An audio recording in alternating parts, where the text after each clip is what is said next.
আমরা জানি ইতিহাসের কলঙ্ক রচনা করে বাংলাদেশের জায়গায় জায়গায় আয়নাগর গড়ে তোলা হয়েছিল। আয়নাগরে থাকা মুসলিমরা এখানে আছেন, আপনাদের সামনে তারাও বক্তব্য রেখেছেন। সেনাবাহিনীর কর্মকর্তা হয়েও তিনি এই থাবা থেকে রক্ষা পাননি। উচ্চ আদালতের একজন আইনজীবী হওয়া সত্ত্বেও তিনিও রক্ষা পাননি। রাজনৈতিক কর্মীরা তো রক্ষা পাই নাই। বহু মা এখনো তার হারানো সন্তানকে আর ফিরে পায়নি।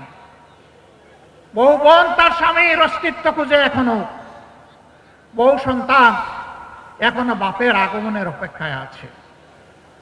আমরা জানি না তারা বেঁচে আছে কিনা, কিন্তু মানবিক হিসাব নিকাশ বলে সম্ভবত দুনিয়ায় আর তারা নাই। তাদের আত্মীয় স্বজনরা জানেন না তাদের কবরগুলা কোথায়। আমরা সেই দুঃখী পরিবারগুলোর প্রতি আজকে সংহতি জ্ঞাপন করছি। সম্মানিত ভাই এবং বোনেরা, বাংলাদেশ আমাদের সকলের জন্মভূমি।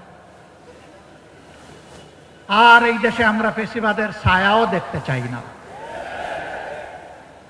ফেসিবাদ এখন যদি নতুন কোনো জামা পরে আমাদের সামনে আসে, 5 আগস্ট যে পরিণতি হয়েছিল সেই নতুন জামা পরা ফেসিবাদের একই পরিণতি হবে।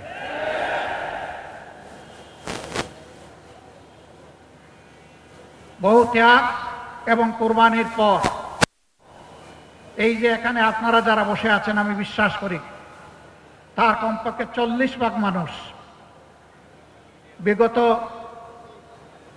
3টি নির্বাচনে আপনারা ভোট দিতে পারেন নাই। শুধু তা না, জীবনেও একবার ভোট দিতে পারেন নাই।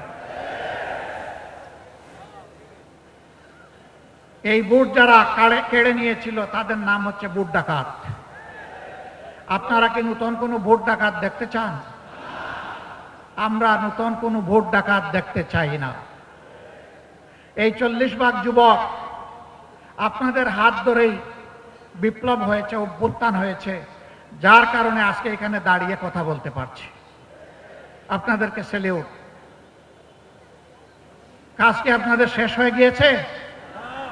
আপনারা যে দুঃশাসন আর দুর্নীতির বিরুদ্ধে, যে বৈষম্যের বিরুদ্ধে রাস্তায় নেমে স্লোগান দিয়েছিলেন, উই ওয়ান্ট জাস্টিস, সেই ন্যায় বিচার কায়েম না হওয়া পর্যন্ত আপনারা কি ঘরে ফিরে যাবেন? অতএব ন্যায় বিচার যাদের হাতে নিশ্চিত হবে, আমরা আপনাদেরকে আহ্বান জানাবো, আমরা সবাই মিলে তাদের সঙ্গী হব ইনশাআল্লাহ। যারা নিজেদের দলের লোকদেরকে চাঁদাবাজি, দখল বাণিজ্য, মামলাবাজি, দুর্নীতি, সন্ত্রাস, পাথর মেরে লোক হত্যা, গাড়ি চাপা দিয়ে লোক হত্যা, এগুলা থেকে নিজের কর্মীকে যারা বিরত রাখতে পারবে, আশা করি আগামীর বাংলাদেশ তারা জনগণকে উপহার দিতে পারবে।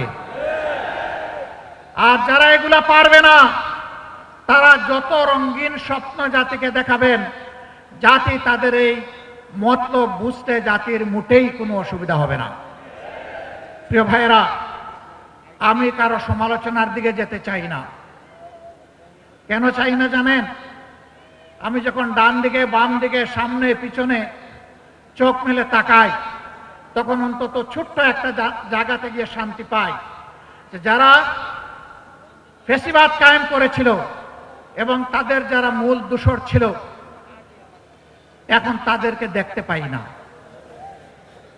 এখন আছেন তারা যারা ফেসিবাদের জাতাকলে পিষ্ট হয়েছিলেন। তাদের প্রতি, সকলের প্রতি আমাদের বিনয়ী অনুরোধ, ফেসিবাদের যে কষ্টটা আমরা আপনারা সকলে ভোগ করেছি, মেহেরবানি করে এই কষ্টটা কেউ আর জনগণকে দিবেন না। কিন্তু এখনো দিচ্ছেন। আমরা দেখতে চাই এগুলো বন্ধ হচ্ছে।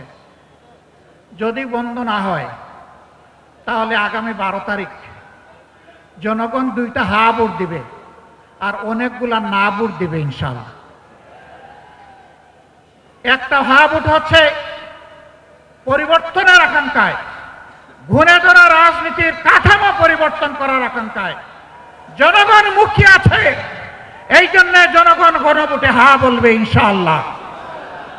আপনারা কি হা ভোটের পক্ষে লড়াই করে যাবেন? দ্বিতীয় হা হচ্ছে দেশের সার্বভৌমত্ব এবং স্বাধীনতা। শিশু থেকে আবাল বৃদ্ধ বনিতা, মা বোন থেকে শুরু করে ভাই ভাতিজা সবাই সকলের অধিকার প্রতিষ্ঠিত করার অঙ্গীকার নিয়ে রাস্তায় নেমেছে, মাঠে এসেছে নির্বাচনী মাঠে 10 দলীয় সমঝোতার জোট। এই 10 দলকে বিজয়ী করার মানে হচ্ছে আধিপত্যবাদের বিরুদ্ধে হা ভোট। এর অর্থ হচ্ছে চাঁদাবাজের বিপক্ষে হা ভোট। এর অর্থ হচ্ছে দখলদারদের বিরুদ্ধে হা ভোট। এর অর্থ হচ্ছে ফ্যাসিবাদের বিরুদ্ধে হা ভোট। এর অর্থ হচ্ছে ব্যাংক ডাকাতদের বিরুদ্ধে হা ভোট। এর অর্থ হচ্ছে মা বোনদের ইজ্জতের উপর যারা হাত দেয় তাদের বিরুদ্ধে হা ভোট।